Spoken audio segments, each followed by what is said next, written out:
Continuando con nuestro tema de resistencia al corte, nos habíamos quedado en lo relacionado con la evaluación o la diferenciación del comportamiento del suelo con las condiciones de drenaje, indicando que al aplicar una carga en un suelo, pues se puede o no, dependiendo de las características del material, generar un incremento de esfuerzo, obviamente, y que ese incremento pueda generar un incremento de presión de poros adicional. Ese incremento de presión de poros va a depender de las condiciones del material. Si estamos hablando de un material muy granular o con una permeabilidad baja, pues lo que va a ocurrir es que ante la aplicación de una carga, pues va a haber un drenaje libre y no va a haber incremento de presión de poros. Si nosotros estamos hablando de un material con permeabilidades más bajas, al aplicar la carga, lo que vamos a tener producto de esa aplicación es un incremento de presión de poros y eso me va a variar mis parámetros de resistencia. Si los parámetros de resistencia no son absolutos, como hemos hablado, sino que dependen de las condiciones de drenaje. El caso de tener las típicas situaciones de taludes que en algunos casos generan situaciones de deslizamiento, ante una lluvia eventual que pueda generar una variación en el incremento de presión de poros, pues lo que pueda ocurrir es que va a haber un ascenso de la napa que se va a traducir en un incremento de presión de poros. Si la velocidad con la que se está infiltrando el agua es muy superior, o esto está ganándose mucha altura respecto de la velocidad con la que drena, es decir, de su permeabilidad, pues va a haber un incremento de presión de poros que va a ir generando una reducción del esfuerzo efectivo en el tiempo. Entonces, si la acumulación de ese incremento de presión de poros reduce demasiado la resistencia al corte del suelo, pues lo que va a generarse entonces es una pérdida de resistencia y una potencial falla de deslizamiento. No significa que en todos los casos eso se produzca, pero sí existe la posibilidad de que ello se produzca. Estos factores dependen predominantemente de la permeabilidad y de las características que tenga el material. Ante esa misma situación o una situación muy homóloga en la cual se evalúe el comportamiento de una potencial superficie de falla y ese columna o un diferencial de suelo ahora en lugar de tener un ascenso producto del agua, lo hacemos producto de una carga que se instale en el terreno. A medida que vamos cargando este material, o en medio que se va generando el proceso de carga, pues lo que vamos es aumentando nuestro esfuerzo, ¿no? Estamos aumentando nuestra solicitación. Este material, a su vez, producto de este incremento de carga, va a generar un incremento de la presión de poros. ¿Ya? Este incremento de la presión de poros pues va a llegar a su máximo cuando la carga aplicada llegue a su valor máximo. Pero claramente ese incremento de presión de poros no se va a mantener durante toda la vida, salvo que realmente tenga unas condiciones de drenaje completamente restringidas. Si tenemos una condición de carga que puede disipar en el tiempo, como ocurre en la mayoría de los casos, pues lo que va a pasar es que en la medida que va pasando el tiempo va a haber una reducción de ese incremento de presión de poros y entonces ya entra en una fase final operativa donde ese incremento de presiones no está presente. Pero claramente la resistencia del suelo en esta fase de carga es una resistencia mucho menor, por eso su factor de seguridad es menor que el factor de seguridad y de la resistencia cuando el proceso de disipación de la presión de poros se mantiene.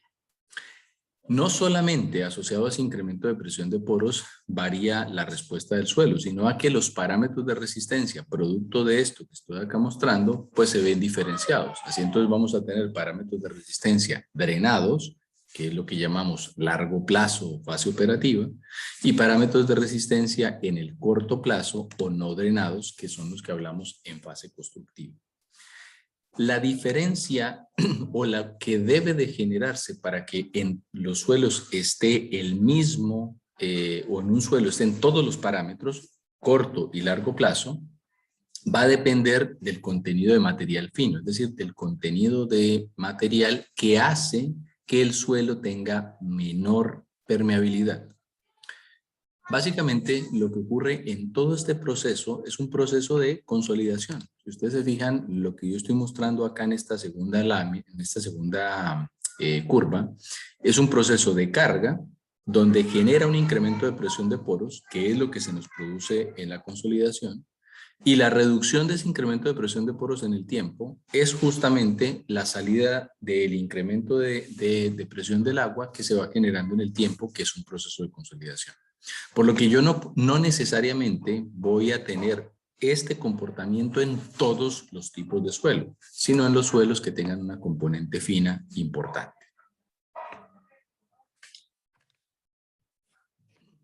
Claramente, uno de los puntos más importantes para poder determinar si mis parámetros los debo de calcular corto o largo plazo y demás son fundamentales al momento de diseñar.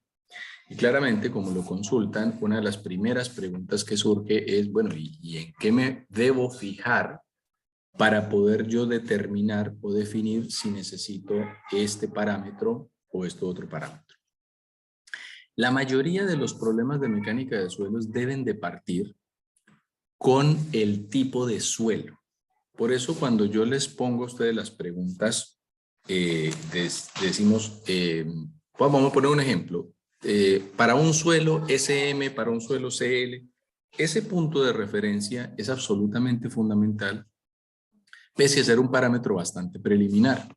Muchas veces se dicen casi como que el saber si es C o S es como parte de información complementaria, y en absoluto son los puntos de partida que me definen el comportamiento del suelo. Entonces mi punto de partida es, el suelo es SG o CM, es decir, es arena o grava, camino de los suelos friccionantes, o es limo o arcilla, M o L o C. Ese es mi primer punto de la clasificación. Entonces me entregaron un suelo S y adicionalmente, por ejemplo, es un suelo SP. Entonces yo digo, ya, es un suelo, una arena mal gradada. ¿Esperamos alta o baja permeabilidad en ese material? No, esperamos alta permeabilidad. Entonces, ¿tenemos problemas de corto y largo plazo? Pues lo más seguro es que no, porque lo que va a ocurrir es que cuando empiezo a aplicar la carga, va a haber un incremento de presión de poros, pero en tan corto tiempo que no va a alcanzar a alterar las propiedades del suelo.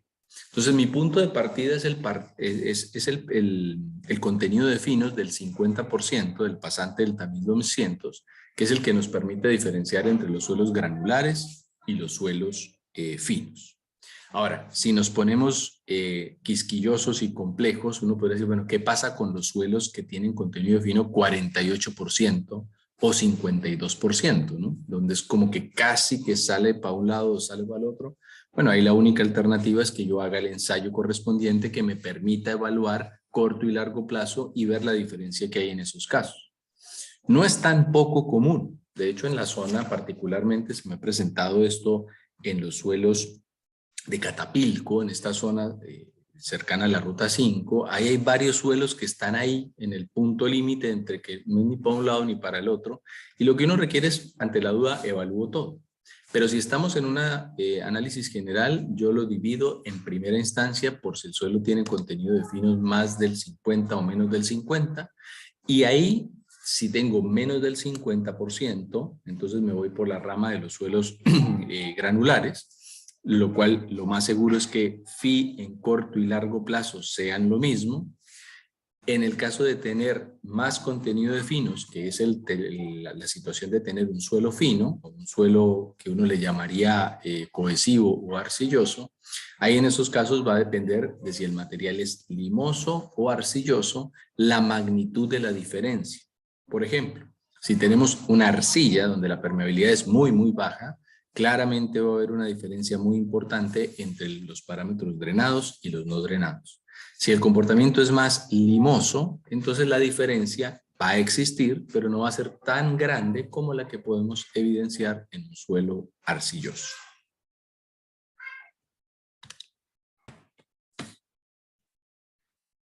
Bueno, este exceso de presión de poros, como mencionaba, básicamente lo que produce o lo que se genera es un fenómeno análogo a lo que teníamos en consolidación. Si yo tuviera un pistón de suelo en el cual no permitiera ninguna clase de drenaje y aplicara una cierta carga, Pues el agua va a tomar ese exceso de carga que estamos poniendo acá, es decir, el suelo se lleva una tantita y todo lo demás se lo lleva el agua.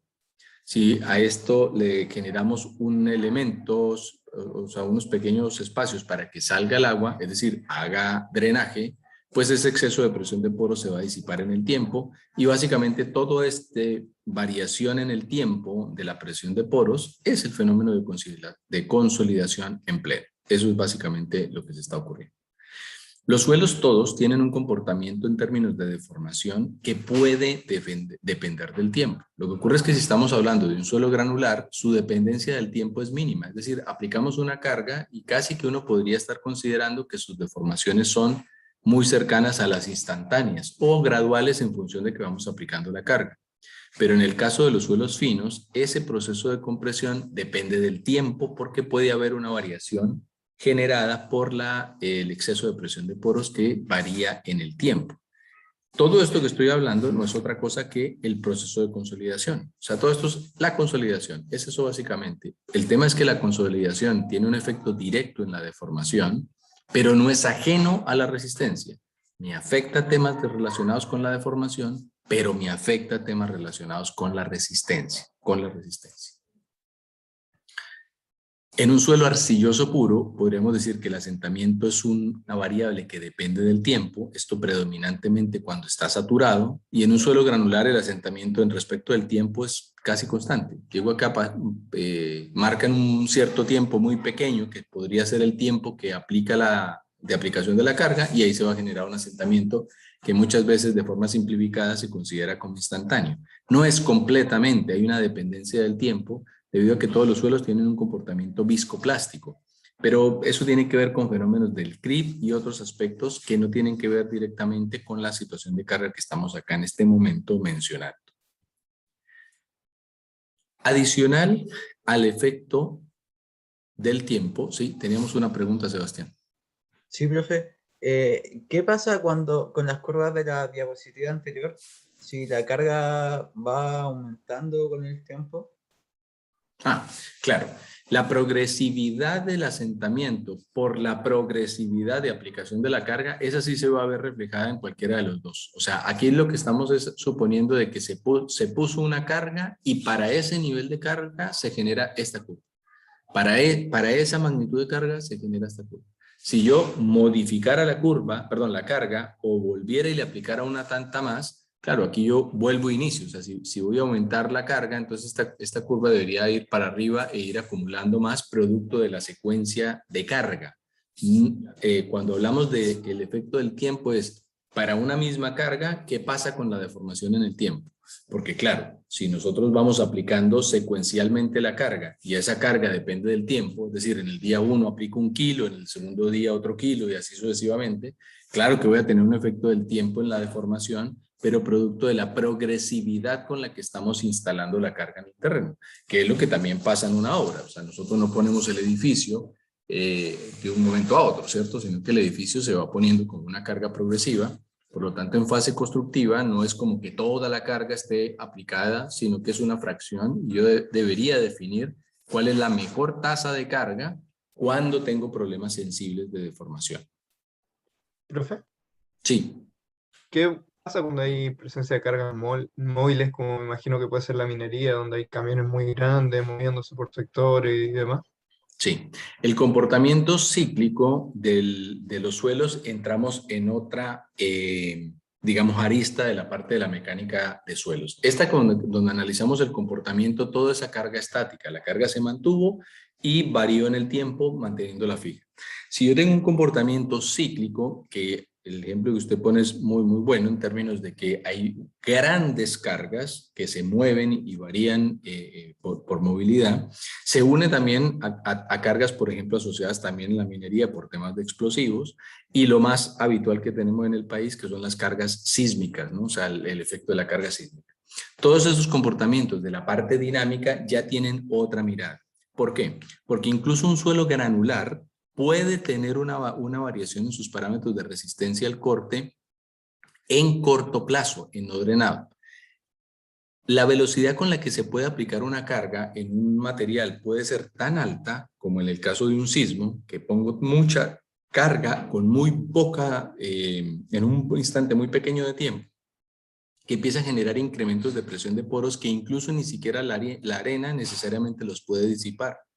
Entonces, cuando ese incremento de presión es tan alto que incluso no lo disipa el suelo, se genera una falla por resistencia y es no drenada, y estamos hablando de una arena. Ese fenómeno es lo que llamamos el fenómeno de licuefacción, pero es porque la carga obviamente es cíclica. En el caso de una vía donde tenemos movimiento, digamos, cíclico por las vías, hay diferentes formas de incorporar, y es evaluando las propiedades dinámicas o de respuesta cíclica que experimenta el suelo. Y ahí entonces yo voy a tener una consideración de cuál es el tiempo en que la carga estaría presente, y evaluaría si en esos instantes de tiempo o por los periodos en los que se está generando esa carga, se generan incrementos de presión que me puedan hacer variar la resistencia del suelo. Eso en términos de resistencia. Y en términos de deformación, se deben hacer análisis de deformación con parámetros dinámicos del suelo.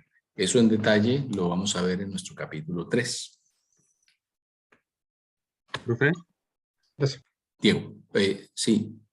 que además del tipo de suelo y de la permeabilidad, el tiempo de asentamiento también puede depender del tipo de drenaje que se utilice. Por ejemplo, si es drenaje simple o doble, ¿eso no afecta en el tiempo?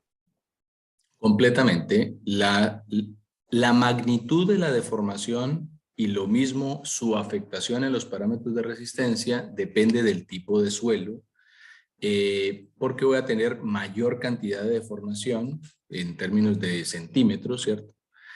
Pero también el efecto del tiempo depende del tipo de suelo y de lo que usted menciona, que es cómo está mi entorno. Si, por ejemplo, el estrato que deforma, bajo ese estrato hay un suelo que es drenante o de alta permeabilidad, el tiempo en el que tardaría el agua para salir de allí va a ser mucho menor de si debajo del estrato de arcilla hay un estrato de una permeabilidad aún más baja. Entonces, este punto se me adelanta a algo que iba a mencionar más adelante, pero que es muy, muy importante, y es que cuando yo realmente voy a evaluar si mi material está en corto y largo plazo, tengo que determinar el tiempo de consolidación para ese nivel de carga. En ese tiempo de consolidación, ustedes revisan por ahí sus conceptos de consolidación, entonces van a checar que requieren de un factor o de un parámetro que es el factor tiempo, el coeficiente de consolidación C sub B y el espesor drenante del estrato.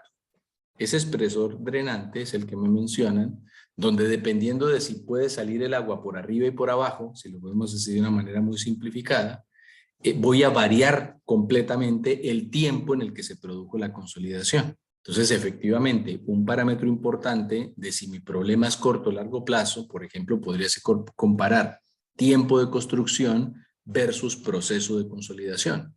Porque, por ejemplo, yo tengo mi suelo y mi suelo tarda en consolidar, o sea, en que el incremento de presión de poros se vaya 100%, tarda 8 meses en que la consolidación se termine. Y la construcción del proyecto es 2 años. Entonces, claramente, yo estoy en corto plazo, o sea, en condición drenada prácticamente durante toda la construcción del proyecto, ¿cierto? Porque el tiempo de consolidación es mucho menor al tiempo de construcción. Pero también puede durar muchos años y puede ser, por ejemplo, como ocurre con las arcillas mexicanas, que el tiempo de consolidación es 20, 25 años. Entonces, claro, mis 2 años de construcción hacen que ahí haya un comportamiento completamente no drenado y después yo tenga que evaluar un comportamiento drenado. Entonces, el tiempo en el que se produce la consolidación, que depende de la altura drenante, es decir, del entorno, de cómo drena el entorno a mi estrato de análisis, juega un papel muy relevante en la selección de manera complementaria a lo que he mencionado para determinar si elijo corto o largo plazo o si debo de incorporar los dos en mi análisis. Ya, profe, gracias. Perfecto.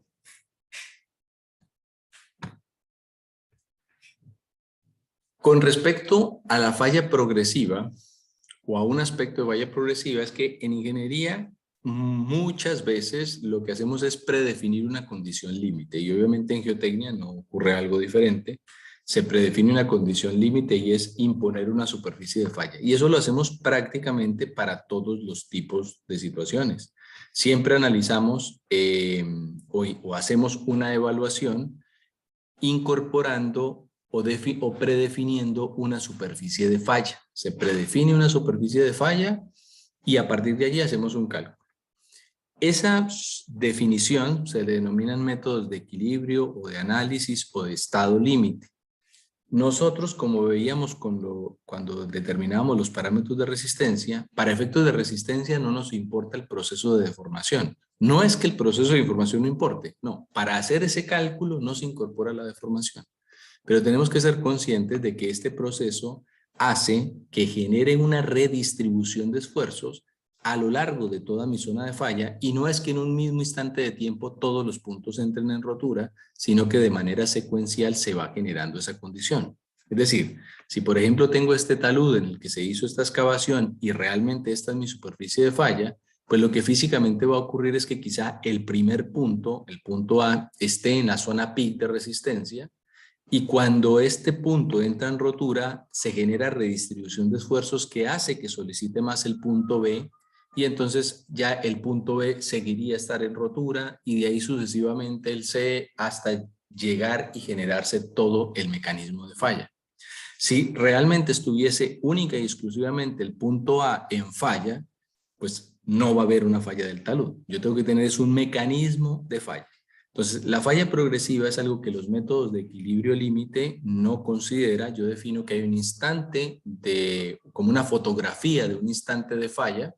A esa es el que le calculamos los factores, la carga, todo lo que corresponde, pero no nos permite evaluar esa progresividad.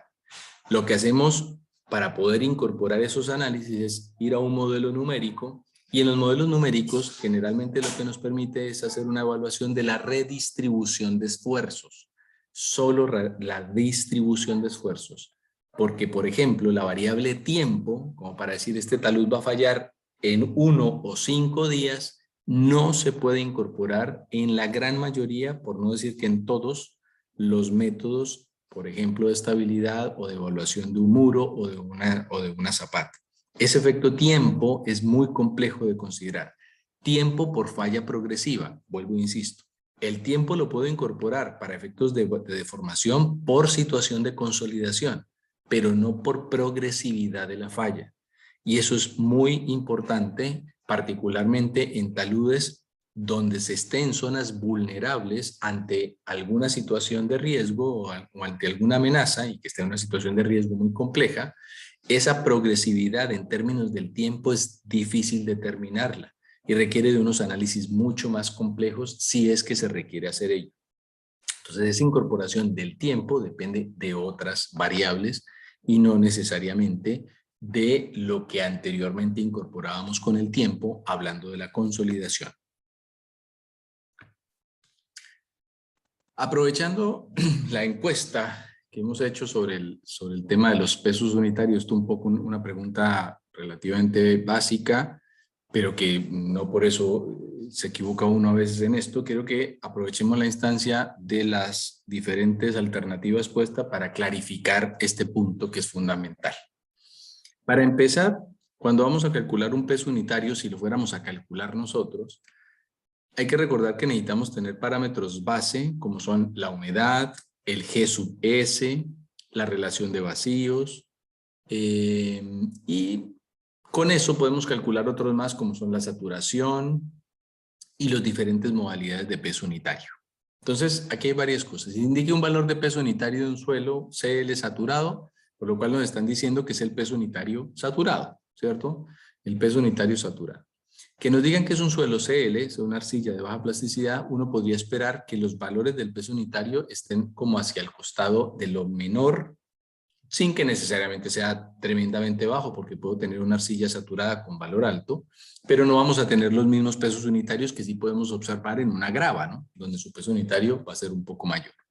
Entonces, de entrada en términos de unidades, sabemos que es FL-3, por lo cual en términos de unidades, pues de entrada el 1,2 kilonewton cuadrado está mal, el metro cúbico, y adicionalmente en orden de magnitud tampoco estaría dentro de lo que corresponde. 22 kilonewton metro cúbico es un valor muy alto para un material arcilloso. De hecho, para los suelos.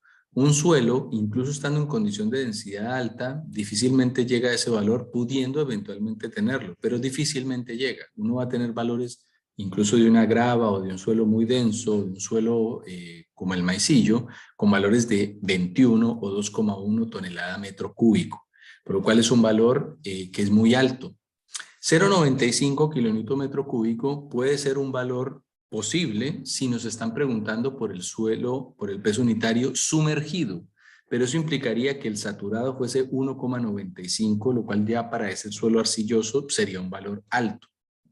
Por lo que, siendo relativamente bajo, porque ahí había, no necesariamente es un valor muy alto, el 1,75 tonelada metro cúbico puede ser un valor que uno puede experimentar en una arcilla saturada. En órdenes de magnitud, pues uno siempre pone como frontera parámetros de peso que nunca vamos a tener presente, como el caso del hormigón. El hormigón es 2,4, 2,5 tonelada metro cúbico o kilonewton metro cúbico, 24, 25, pero por allá nunca vamos a estar salvo que sea roca. Entonces los suelos van a estar antes de eso. Los suelos de origen residual, que son la descomposición de la roca, pueden tener valores altos. Por ejemplo, como les decía, el maicillo puede andar en 21,5 por ahí y se empiezan a hacer valores altos.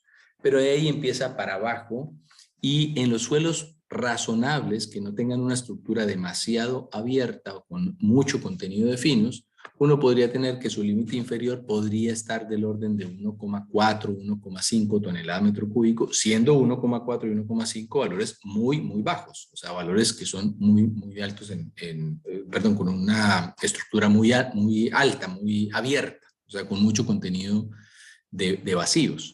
Entonces, habitualmente nosotros nos vamos a mover de manera regular en los suelos como entre 1,7 y 2. Por ahí es como lo más habitual en lo que nosotros nos podamos encontrar. Esto en condición húmeda o saturada. Claramente el saturado, al tener agua incorporada, puede tener los límites un poco más altos, ¿cierto? Puede estar en los valores mayores, pero en ningún caso superaría el límite de lo que les estoy acá comentando. En órdenes en tipología de unidades, se entrega regularmente en o kilonewton metro cúbico, que sería el sistema internacional, o tonelada, donde básicamente es 1 dividido 10 más o menos, lo que daría el tonelada metro cúbico. Existen muchos suelos que tienen particularidades que afectan muchas propiedades de formación y de resistencia, incluso más relevantes que afectar el peso unitario. Lo que pasa es que finalmente todas en su conjunto modifican, o sea, las particularidades modifican las propiedades de los suelos en su conjunto. Particularmente, lo que ocurre con muchos suelos arcillosos o derivados de ceniza volcánica es que tienen material que puede ser sensible o sensitivo, que genera una separación o una distribución de su estructura de suelo mucho más abierta. Entonces eso hace que yo tenga un contenido de un contenido de vacíos mucho mayor, una relación de vacíos mucho mayor, y entonces al tener una estructura muy abierta voy a tener unos pesos unitarios un poco más bajos. Pero no solamente pasa en suelos finos como los que podemos encontrar en el sur. Caso más habitual uno puede tener en los suelos del norte, donde tiene una alta componente de sal. Los suelos salinos tienen una estructura tremendamente abierta. Pueden tener incluso relaciones de vacíos de 2,5. Es decir, que hay 2,5 veces más aire que suelo. Y es de una estructura muy abierta porque la sal es la que une cada una de las partículas del suelo y entonces genera un material que aparentemente es muy denso, muy sólido, pero que obviamente tiene algo que el paso del agua lo diluye y pues genera una deformación importante. Ahí también uno puede tener pesos unitarios tremendamente bajos en suelos que aparentemente no son tan malos, son suelos que tienen una cierta resistencia muy alta. Entonces, suelos como los que vamos a ver más adelante, pero que suelos que les llaman las arcillas sensitivas, sensibles o quick clays, así como estos suelos del norte de origen salino o de origen kárstico, tienen una estructura muy abierta, mucho contenido de finos, y entonces eso se va a traducir en peso unitario bajo. Pero vuelvo, insisto, ese quizás es el menor de los problemas, porque lo que voy a tener más bien es otras variaciones en las propiedades de resistencia y de deformación que van a influir mucho más que la determinación del peso unitario. Definir el comportamiento del suelo incluso antes de nosotros ensayarlo es un aspecto bastante importante para las decisiones de diseño. Por eso, mucho de lo que vamos a ver relacionado con el comportamiento, y lo digo porque en algún momento a mí me pasaba lo mismo, es que sí, nos pasan cómo se comporta el suelo como para uno saber, pero realmente, bueno, evidentemente es para que sepamos, pero si yo no lo cruzo con algo asociado al diseño o a qué implicancia tendría en un proyecto determinado, empieza a perder sentido el saber que el suelo se comporta de una manera A o B.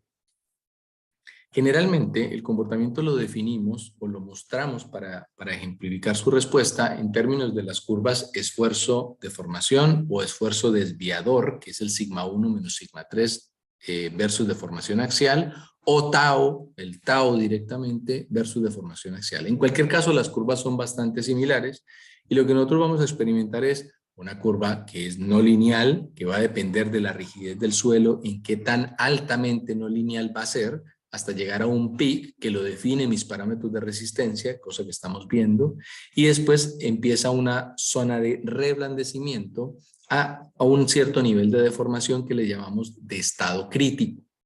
El estado crítico es una condición donde se alcanza una variación de la deformación a volumen constante. Eso es lo que denominan el estado crítico.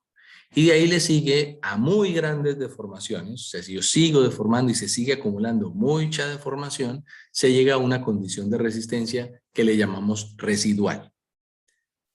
Previo al peak o entre el peak y el inicio, regularmente nos movemos para efectos del diseño. Buscamos estar entre el peak y el inicio para poder diseñar. Nunca quiero diseñar post falla. Vamos a diseñar pre-falla. Por lo cual, definir el peak es absolutamente fundamental y ahí es donde nosotros decimos, ya, mi problema es corto o largo plazo, drenado o no drenado, qué phi y qué C voy a analizar y todo esto que hace parte de lo que corresponde a este capítulo. Y antes de la falla, digo, bueno, ¿y cómo se va a deformar esto? ¿Cierto? Se va a deformar con tales condiciones para poder yo definir si efectivamente mi problema, digamos, va a tener situación asociada a deformación, es decir, va a estar controlado por la deformación o controlado por la resistencia. Entonces, definir todo lo que ocurre antes, fundamental para efectos del diseño. Lo que ocurre después se usa para diferentes motivos, pero el principal quizá son los análisis de peritaje, o sea, de situaciones que fallaron o de zonas que ya experimentaron una falla y que queremos ver sus propiedades en este momento. Ahí evidentemente el suelo va a estar en una condición de deformación importante, ya está fallado, recuerden, post falla, y ahí en ese caso entonces podemos hacer una evaluación. Por ejemplo, los análisis de laderas que están en falla, o sea que fallaron ya y que están en una condición de depositación, es posible que se requiera de un análisis de parámetros residuales para ver en qué condición quedó posterior al desplazamiento o al deslizamiento. En el caso particular del estado crítico, la condición de estado crítico de volumen constante es muy usada para determinar otros parámetros de respuesta del suelo, pero no es un estado que muchas veces se use desde el punto de vista del diseño de manera directa. Más bien es usado para determinar otras cosas. Por ejemplo, los análisis de licuefacción, hay metodologías para evaluación del potencial de licuefacción de un suelo que se basan en la teoría del estado crítico y en las condiciones de estado crítico del suelo. Entonces, hay elementos que se usan del estado crítico para posteriormente incorporarlos en un método particular de evaluación de la respuesta dinámica. Los ensayos triaxiales pues, son el punto de referencia para hacer todos estos tipos de análisis y es complejo, sí, determinar las grandes deformaciones, es decir, esto a mucha gran deformación en los triaxiales convencionales. Por lo que cuando se requieren hacer evaluaciones a gran deformación, estamos hablando de que se requieren ensayos como el de corte torsional, que permite un nivel de deformación mucho mayor. ¿Cuánto es un nivel de deformación mucho mayor? Generalmente, los ensayos de corte triaxial no superan entre el 15 al 20% de la deformación axial. Por ahí andan, en algunos casos 25%. pero ya valores mucho mayores para poder determinar la condición de deformación residual de manera confiable, empieza a ser complejo con este tipo de ensayos. Hay ensayos de corte directo que se usan también o que tienen equipos que pueden registrar unos niveles de deformación mayor y se venden los equipos como equipos que permiten deformaciones residuales, pero eso ha sido bastante cuestionado. Pero en cualquier caso, para efectos del diseño, es poco usado esa parte de la gráfica. Respecto de lo que ocurre en la condición peak, lo que ocurre en la condición residual, que es esta bajada de la resistencia, va a depender de si el suelo está en una condición muy densa o altamente preconsolidada o está suelta o normalmente consolidada. Ese recorrido que hace la trayectoria de esfuerzos hasta llegar hasta la envolvente de falla, que está acá ejemplificada con esta línea punteada que dice que es el FIPIC, pues va a variar dependiendo de si el material tiene una densidad muy alta o está muy empaquetado. Es decir, la variación entre las propiedades de resistencia peak y residual va a ser mucho más marcada entre más denso esté el material. Por ejemplo, si nosotros llegamos aquí a esta condición peak, y sigo deformando, aquí empiezo a tener una bajada importante de la resistencia y un aumento importante de la deformación. Esto ocurre regularmente en suelos más densos, pero si el ensayo lo hiciera en ese mismo tipo de suelo, pero en un suelo más suelto, es posible que esta curva fuera mucho más, una curvatura mucho mayor y la bajada a la condición residual fuera mucho menor. O sea, la diferencia entre el residual y el peak no es tan marcada como la diferencia que sí se observa cuando el suelo es muy denso o muy rígido, ¿ya?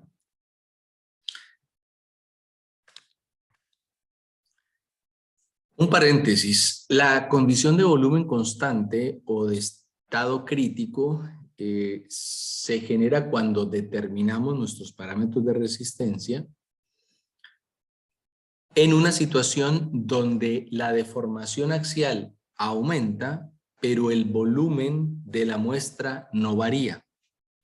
Las dos tipologías de curva que usamos para determinar la respuesta del suelo son la curva que mencioné hace un ratito, esfuerzo desviador versus deformación axial, pero también la curva de deformación volumétrica, que estaría aquí en el eje de la Y, y deformación axial. Entonces, la condición que uno llama de estado crítico, de condición límite, o que a los parámetros le ponen un subíndice CB, de volumen constante, constant volume, se considera cuando aquí estamos evaluando variación volumétrica. Vuelvo, insisto, cargamos, llegó a la rotura, este es el peak, siguió bajando un poco y por más que yo siga buscando que haya una variación en el volumen, yo sigo deformándolo, o sigue aumentando su deformación, pero el volumen de la muestra no varía, el volumen de la muestra se mantiene constante. Esa condición es una condición crítica, extrema, pero que se denomina, se denomina condición de estado crítico o de volumen constante, a muy gran deformación. Entonces, cuando alcanzamos esos niveles de esfuerzo, es posible que yo llegue a una situación donde el cambio volumétrico no se vea muy marcado y tenga una baja importante en la resistencia respecto de lo que tengo en la condición peak. O solamente teórica más que nada. Sí, particularmente la condición de estado crítico tiene sus, digamos, sus adeptos en cuanto a que hay muchas metodologías que basan su formulación en teoría del estado crítico. Yo particularmente considero de que es un estado que me permite determinar otros aspectos, pero yo no le veo de manera directa una utilidad práctica concreta. Sé que hay metodologías, como mencionaba, de licuefacción que nos permiten usar teoría del estado crítico para evaluar ello. También hay forma de determinar parámetros de deformación plástica, como es el ángulo de dilatancia, en términos de parámetros críticos, como el phi crítico. Pero que yo desde el punto de vista del diseño le vea, del diseño como de aspectos más comunes o habituales, una aplicación directa concreta, no. Yo creo que más bien es un puente para usar otras. Muchas veces se confunde el estado crítico con el residual. Y entonces hay como que dicen, ah, perfecto, uso lo crítico para lo residual, pero realmente lo residual es otra cosa que puede estar muy cercano en términos de deformación a lo que ocurre en la condición de estado crítico, pero son teóricamente dos cosas diferentes.